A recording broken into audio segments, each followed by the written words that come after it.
बूढ़ी काकी के बारे में बताऊंगी। सबसे वेटेड लेसन जीएसबी बोर्ड का 2026 में आपको बच्चों इस लेसन से 18 मार्क्स में ओनली 6 मार्क्स का क्वेश्चन बूढ़ी काकी से आया था। तो ये प्रेमचंद का लेसन है, बोर्ड की दृष्टि से एकदम इंपॉर्टेंट लेसन है। आपको इस वीडियो में जो बताया जा रहा है वो आपको 2027 के भी बोर्ड में आएगा ही आएगा। 15 साल से आज जो भी है सबसे वेटेड लेसन आपका बूढ़ी काकी है। तो आप लोग इसका मैं केंद्रीय भाव बता रही हूँ बच्चों, आप लोग इसको समझिए। अच्छे मार्क्स लाने हैं तो आप लोगों को अच्छे मार्क्स लाने हो बच्चों, तो आप लोग इस लेसन को बहुत ही अच्छे ढंग से यहाँ समझिए भी, प्लस वीडियो के माध्यम से देखिए। इस लेसन को आप जितना देखोगे उतना अच्छा आपका आएगा। ये लेसन अभी 10th में 12th में भी आता है, इसलिए ये लेसन जो है प्रेमचंद का जो क्वेश्चन है यूपीएससी एसएससी के जो एग्जाम होते हैं बच्चों उसमें भी पूछे जाते हैं। तो आप लोग प्लीज इसको ध्यान से देखिए। सबसे पहले बूढ़ी काकी, तो बूढ़ी काकी बच्चों क्वेश्चन आ सकता है कि कहानी है, निबंध है, लेख है। तो बूढ़ी काकी बच्चों क्या सबसे पहले क्वेश्चन से कहानी है। बोर्ड में एक्चुअली क्या होता है ना, अंदर से क्वेश्चन आते हैं। बूढ़ी काकी कहानी है और इसके लेखक प्रेमचंद जी हैं। वेरी इंपॉर्टेंट 2027 का क्वेश्चन। प्रेमचंद का मूल नाम क्या था बच्चों? धनपत राय। धनपत राय नाम था।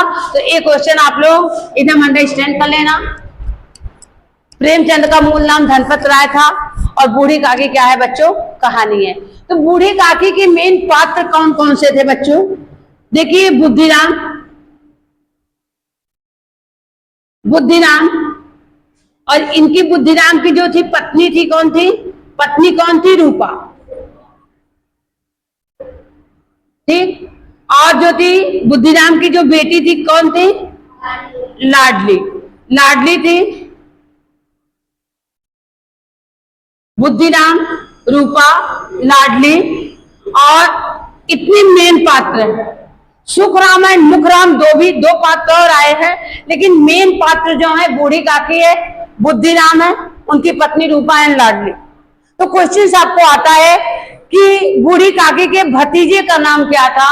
भतीजा कौन था बूढ़ी काकी का भतीजा? बूढ़ी काकी का भतीजा, बूढ़ी काकी का भतीजा बुद्धिराम। बूढ़ी काकी के भतीजे का नाम क्या था? बूढ़ी काकी के भतीजे का नाम बुद्धिराम था। Very important question. ये जो है 2026 में आया था, सॉरी 2023 में क्वेश्चन आया था। बूढ़ी काकी के भतीजे का नाम क्या है? बुद्धिराम। तो बुद्धिराम की पत्नी का नाम रूपा। लाडली बच्चों जो थी ये सुरक्षा कवच का काम करती थी बूढ़ी काकी के लिए। सुरक्षा कवच, सुरक्षा कवच कौन था बच्चों? लाडली। अब बूढ़ी काकी को अगर अनुराग था किसी को घर में उस परिवार में तो कौन था? लाडली। अनुराग मतलब होता है बच्चों प्रेम। ये आपको सेक्शन सी में आ सकता है क्योंकि लेसन के अकॉर्डिंग ही सेक्शन सी आता है। अनुराग का मतलब होता है प्रेम, तो अनुराग का मतलब बच्चों प्रेम होता है। लाडली को ही था, इसका इतने पात्र हो गए। बूढ़ी काकी के भतीजे का नाम बुद्धिराम और बुद्धिराम की पत्नी का नाम रूपा, उनकी बेटी का नाम लाडली, उनके 2 बेटे थे मुखराम और सुखराम। अंडरस्टैंड? अब आपको लेसन का सार इसको देखिए बिल्कुल शॉर्ट में। इसमें क्या हुआ बच्चों? बूढ़ी काकी के एक जवान बेटा था, उसकी मृत्यु हो गई थी और बूढ़ी काकी के पति की भी मृत्यु हो गई थी। घर में कोई भी परिवार नहीं था, इसलिए उन्होंने अपनी पूरी संपत्ति जो है अपने भतीजे के नाम कर दी। भतीजा यानी भाई का बेटा, जो मायके पक्ष का था, उनके भाई का बेटा था और उनके भाई के बेटे ने बड़े लंबे चौड़े वादे किए। सब्ज बाग दिखाना, सब्ज बाग दिखाना वेरी इंपॉर्टेंट मुहावरा है बच्चों, झूठे भरोसे दिलाना। सब्ज बाग दिखाना, सब्ज बाग दिखाना का मतलब होता है बच्चों झूठा आश्वासन देना या झूठा भरोसा दिलाना, झूठा भरोसा दिलाना।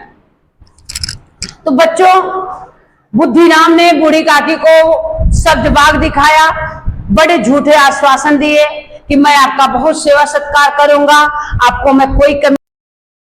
माने सब्ज बाग दिखाना, बुद्धिराम बूढ़ी काकी को सब्ज बाग दिखाए, झूठे भरोसे दिलाए कि हम आपकी बहुत सेवा सत्कार करेंगे और बूढ़ी काकी की संपत्ति को हथिया लिया। बच्चों बूढ़ी काकी अपना जब संपत्ति उनको लिख दी तो रूपा और बुद्धिराम बूढ़ी काकी को पेट भर भोजन नहीं देते थे। बूढ़ी काकी को पेट भर भोजन न मिलने से दुख था, खाना समय पर नहीं मिलता था, बाजार से कोई सामान खरीद कर आता था, बच्चे नहीं देते थे। वो बच्चों से मांगती थी, बच्चे उनको कभी चिमटी काट कर भाग जाते थे, कभी मुंह के पानी का कुल्ली करके जो मुखराम और सुखराम थे भाग जाते थे, क्योंकि जैसे घर के संस्कार थे वैसे ही बच्चे करते थे। मुखराम सुखराम अपने माता पिता से भी 2 हाथ आगे थे, तो बच्चे उनको चिढ़ाते थे, चुटकी काट कर भाग जाते थे, उनके कुल्ली मुंह का पानी की कुल्ली कर देते थे, उनके रोने और उनकी किसी को ध्यान नहीं जाता था। जब बूढ़ी काकी को बच्चों भर पेट खाना नहीं मिलता था तो गला फाड़ फाड़ कर रोती थी। 1 नंबर के क्वेश्चन में आएगा कि बूढ़ी काकी कैसे रोती थी। बूढ़ी काकी गला फाड़ फाड़ कर रोती थी। अगर बुद्धिराम के परिवार में काकी के प्रति किसी को अनुराग यानी प्रेम था तो सिर्फ लाडली को था। लाडली बूढ़ी काकी के लिए रक्षागार का काम करती थी, यानी सुरक्षा कवच थी। लाडली बूढ़ी काकी को प्रेम करती थी। जो मार्केट से सामान आता था, दाना चबैना कुछ भी खाती तो बूढ़ी काकी के पास बैठकर खाती और चुपके से उसको देती थी। लेकिन अगर उसके भाई लोग देख लेते थे तो लाडली की जो थे अपनी माँ से बता देते थे, मतलब कंप्लेन कर देते थे, तो उसकी माँ उसको डांटती थी। अपने हिस्से के दाना चबैना मिठाई जो भी लाडली खाती बूढ़ी काकी के पास बैठकर खाती थी। लाडली काकी को थोड़ा बहुत ध्यान रखती थी।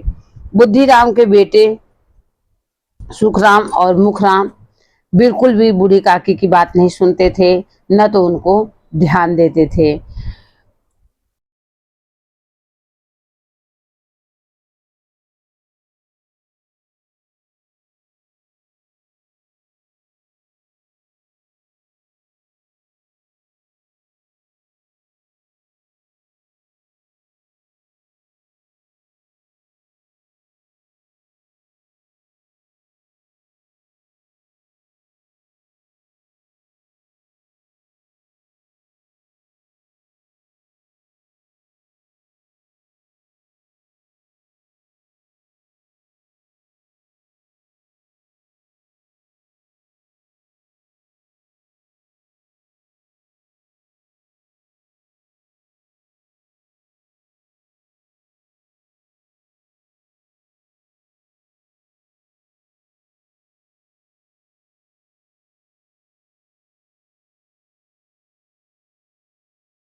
का उत्सव चल रहा था, मैंने लड़का बड़ा हो गया, शादी विवाह लायक हो गया, तो तिलक का कार्यक्रम चल रहा था। सारे रिश्तेदार आए, नात रिश्तेदार आए, रूपा एकदम बिजी, कभी इस कमरे में जाती, कभी उस कमरे में जाती।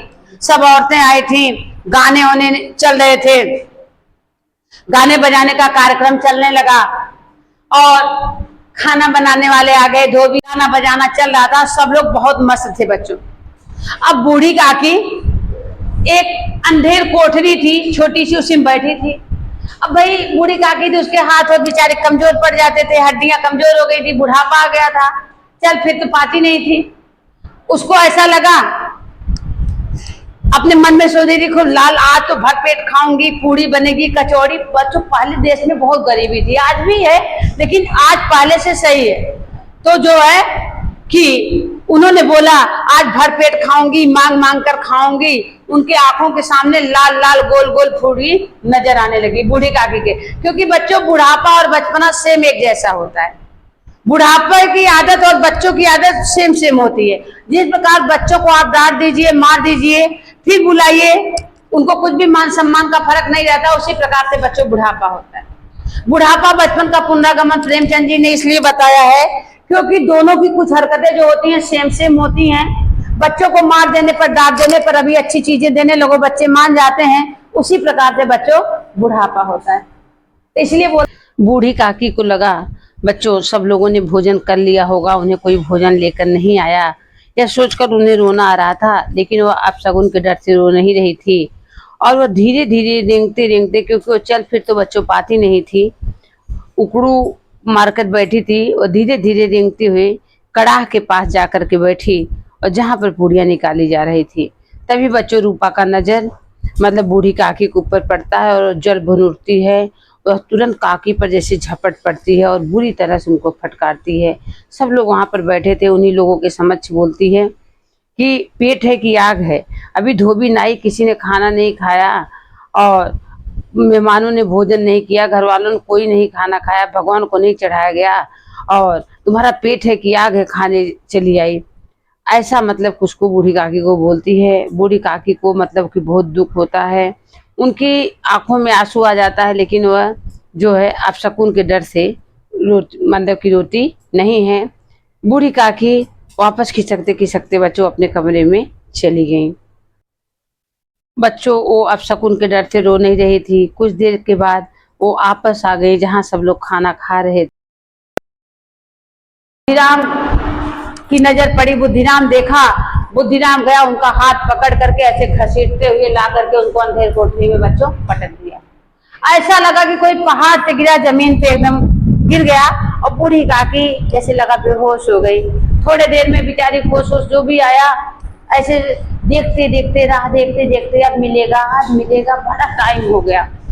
सब लोग खाना खा लिए, सारे रिश्तेदार नात रिश्तेदार खाना खा लिए, जो भी धोबी नाई जो भी सब आए थे सब लोग खा लिए, बैंड बाजे वाले धोबी नाई सब लोग सोने चले गए। लाडली जो अपने हिस्से की पूड़ियां पाई थी बूढ़ी काकी के लिए बचा के रखी थी, और वह अपने माँ के पास सोई और उसे लगा कि माँ जल्दी से सो जाए और मैं जाऊं बूढ़ी काकी को पूड़ी खिला दूं।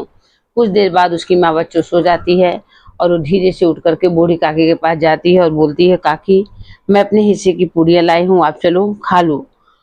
काकी जो है पूड़ियों पर टूट पड़ती है और 5 मिनट में सारी पूड़ियां खा लेती है और लाडली से कहती है, बेटी जाओ अपनी माँ से और पूड़ियां मांग कर लाओ। तो बोलती है कि माँ मारेगी, इस डर से लाडली जाने से इनकार कर देती है। बच्चों बूढ़ी काकी से रहा नहीं जाता है, वो लाडली का हाथ पकड़ कर बोलती है, मुझको वहां पर ले चलो जहां पर लोगों ने पत्तलों को फेंका था। लाडली बूढ़ी काकी का अभिप्राय समझ नहीं पाई और वहां पर लेकर गई।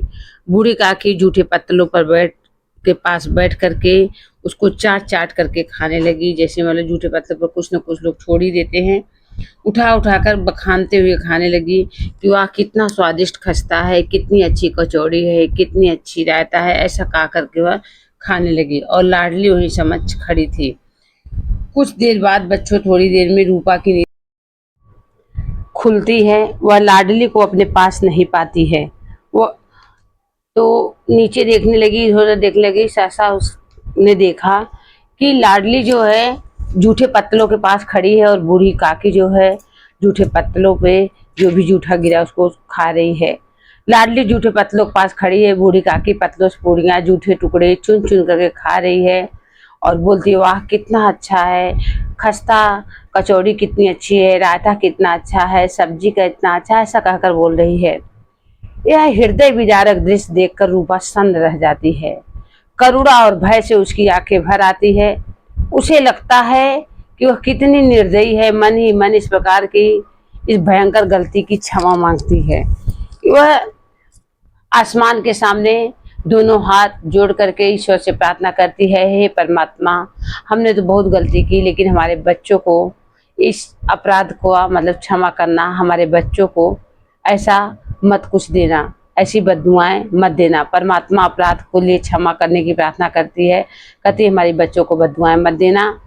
और रूपा दिया जलाती है, भंडार गृह का दरवाजा खोलती है, वह थाली में सभी प्रकार के भोजन को बच्चों सजा करके बूढ़ी काकी के पास आती है और बोलती, बूढ़ी काकी को वहां से उठाती है और बोलती है कि काकी ये लोग खाना खा लो।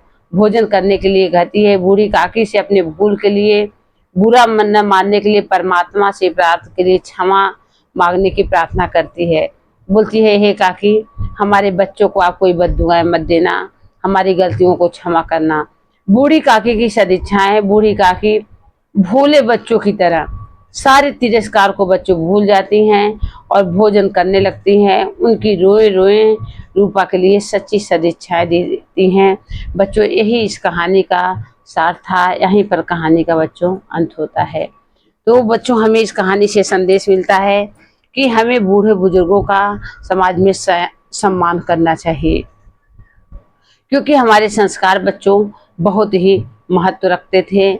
जिस बूढ़ी काकी की वार्षिक आय से 200 रुपया वार्षिक आय मिलता था, वही बूढ़ी काकी को खाने के लिए बताइए दर्शा दिया। तो बच्चों, जो